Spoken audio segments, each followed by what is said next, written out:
Hello student, welcome back to my channel Samrat Academy. Student, कल आप लोगों का हिंदी का पेपर है और हिंदी के पेपर में जीवन परिचय तो पूछेगा ही पूछेगा 100%, उसको कौन रोकने वाला है। लेकिन मेरे प्यारों, जो आज की इस वीडियो में छोटी वीडियो है, 5 मिनट के अंदर 7 मिनट के अंदर पूरे के पूरे 5 लोगों का मैं जीवन परिचय आप लोगों को बताने वाला हूं। इतना आसान तरीके की वीडियो समाप्त होते होते सारे के सारे लोगों का जीवन परिचय आपके दिमाग में छप जाएगा। सबसे पहले मैं स्टार्ट कर रहा हूं जयशंकर प्रसाद का, जो कि हमेशा आता है, इस बार भी आने वाला है। तो जयशंकर प्रसाद का जीवन परिचय अगर आप लोगों को लिखना है तो यहाँ पे जयशंकर प्रसाद डालोगे, इधर आप संक्षिप्त परिचय लिखोगे। संक्षिप्त परिचय में मेरे प्यारों, सबसे पहले आप नाम लिखोगे, तो नाम में लिखोगे यहाँ पे जयशंकर प्रसाद। इसके बाद जन्म लिखोगे कि 1889 में इनका जन्म हुआ।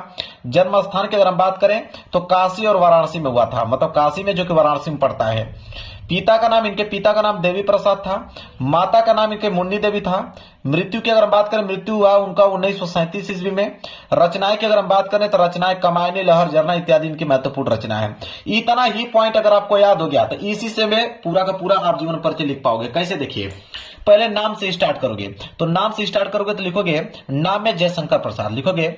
जयशंकर प्रसाद का जन्म, अब जन्म कब हुआ था? 1889 ईस्वी में। तो लिखोगे सन 1889 ईस्वी में। कहां पे हुआ था? काशी वाराणसी में। तो काशी वाराणसी नामक स्थान पर हुआ था। अब पिता का नाम, तो उनके पिता का नाम क्या है? देवी प्रसाद। देखिए लिखा हुआ है कि उनके पिता का नाम देवी प्रसाद।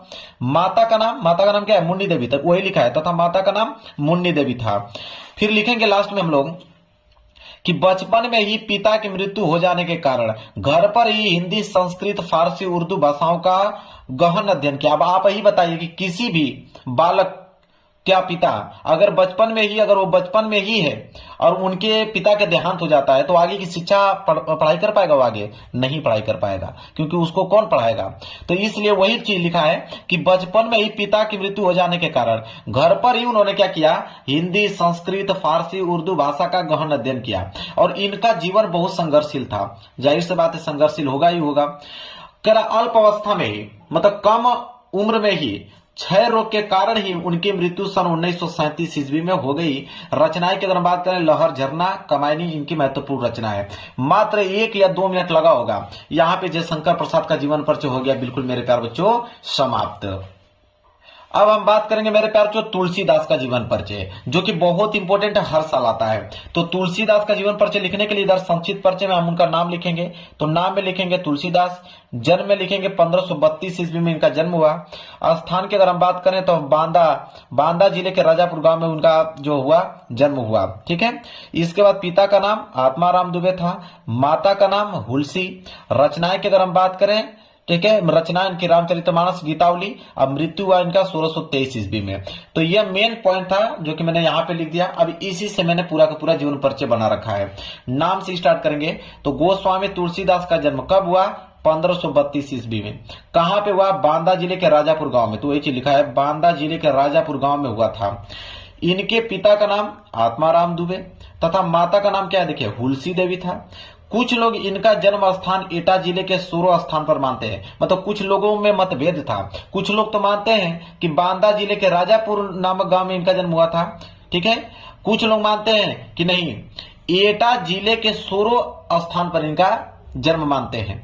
इनका जन्म जो है अमुक्त नक्षत्र में होने के कारण इनके माता पिता ने इन्हें त्याग दिया। अब बताइए, बचपन में बच्चे का क्या कसूर था? इसमें यही हुआ ना कि अब तुलसीदास का इसमें क्या कसूर था।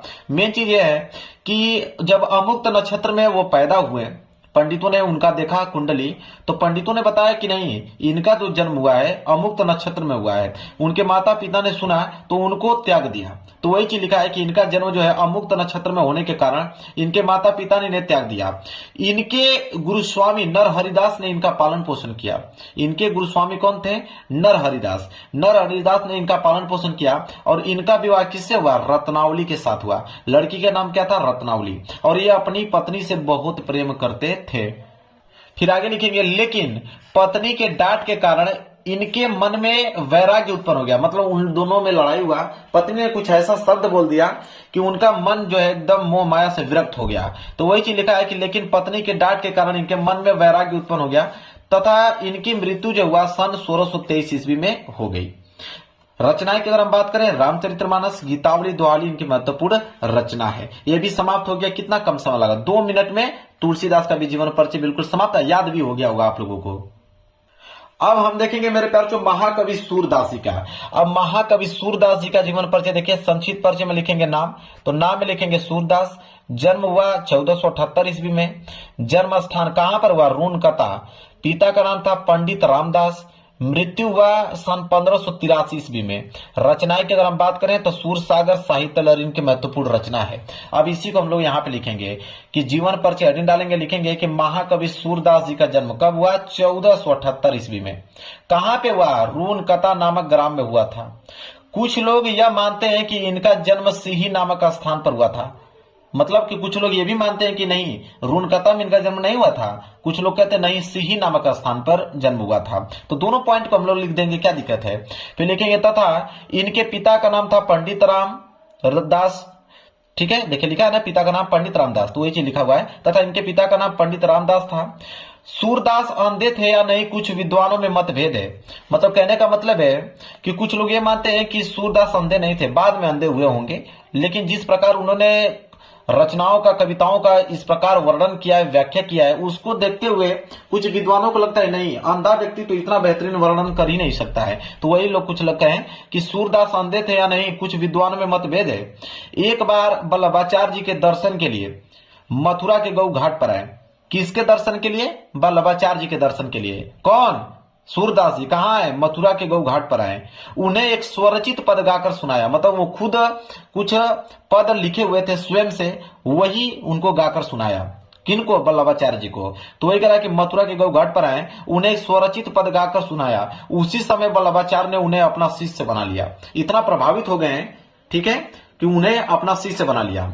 सूरदास जी की मृत्यु सन 1583 ईस्वी में कहां पे हुई? पारसौली में। याद रखिएगा, 1583 में मृत्यु हुई थी, लेकिन किस स्थान पे? पारसौली नामक ग्राम में हुआ था। रचनाएं की अगर हम बात करें, सूरसागर, सूरसरावली साहित्य लहरी की महत्वपूर्ण रचना है।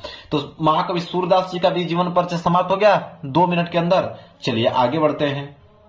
आप देखेंगे हम लोग आचार्य रामचंद्र शुक्ल जी का, क्योंकि बहुत इंपॉर्टेंट है, हर साल आता है। तो आचार्य रामचंद्र शुक्ल जी का हम लोग लिखेंगे यहाँ पे संक्षिप्त परिचय में नाम में लिखेंगे रामचंद्र शुक्ल। जन्म में लिखेंगे कि 1884 ईस्वी में इनका जन्म हुआ। जन्म स्थान की अगर हम बात करें तो अगोना ग्राम में हुआ था इनका जन्म।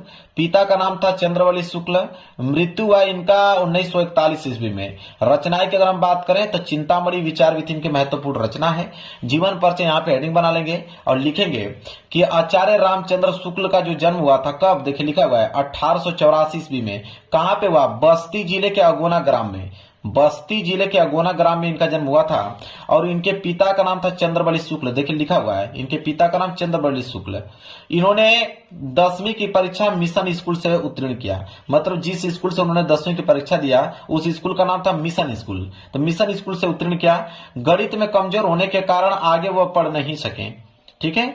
उन्होंने घर पर ही हिंदी, फारसी, संस्कृत, उर्दू भाषाओं का अच्छा ज्ञान किया। मतलब गणित में कमजोर होने के कारण वो घर पे ही आगे की शिक्षा तो प्राप्त कर नहीं पाए हैं स्कूल में, तो वो घर पर ही क्या किया उन्होंने कि हिंदी, फारसी, संस्कृत, उर्दू भाषाओं का अच्छा ज्ञान प्राप्त कर लिया। और इन्होंने अनेक कहानियां, कविताएं, निबंध आदि की रचना की। साहित्य में इनका बहुत बड़ा योगदान है।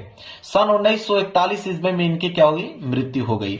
अगर रचनाएं की हम बात करें, चिंतामणि, रस मीमांसा, विचार विधि इनकी महत्वपूर्ण रचना है। तो आचार्य रामचंद्र शुक्ल का भी मात्र 2 मिनट के अंदर जीवन परिचय समाप्त। याद हो गया कि नहीं? ईमानदारी से आप लोग बताइएगा। चलिए आगे बढ़ते हैं। अब देखेंगे डॉक्टर राजेंद्र प्रसाद जी का, ठीक है, ये 5वां है, बता दे रहा हूं। देखिए मात्र 7 या 8 मिनट के अंदर मैंने पांचों के पांचों बता दिया। तो डॉक्टर राजेंद्र प्रसाद का संक्षिप्त परिचय में लिखेंगे नाम में लिखेंगे डॉक्टर राजेंद्र प्रसाद। जन्म में लिखेंगे 1884 ईस्वी। जन्म स्थान में लिखेंगे जीरादेही, छपरा। पिता का नाम था महादेव सहाय। माता का नाम था कमलेश्वरी देवी। मृत्यु हुआ 1963 ईस्वी में। रचनाएं की हम बात करें, भारतीय शिक्षा मेरी आत्मकथा महत्वपूर्ण रचना है। संक्षिप्त परिचय में इतना लिखने के बाद आ जाइए इधर, जीवन परिचय नहीं डालिए, लिखिए डॉक्टर राजेंद्र प्रसाद का जो जन्म हुआ था कब हुआ? 1884 ईस्वी में हुआ था। इनका जन्म जो है वो छपरा जिले के जीरादेही नामक ग्राम में हुआ था। इनके पिता का नाम क्या था? देखिए महादेव सहाय, वही चीज लिखा है कि इनके पिता का नाम महादेव सहाय था तथा माता का नाम कमलेश्वरी दुबे, ठीक है, मतलब कमलेश्वरी देवी था इनके माता का नाम। फिर लिखेंगे डॉक्टर राजेंद्र प्रसाद परीक्षा में सदैव प्रथम स्थान आते थे। मतलब पढ़ने में इतना टैलेंट थे कि हमेशा वो फर्स्ट डिवीजन आते थे।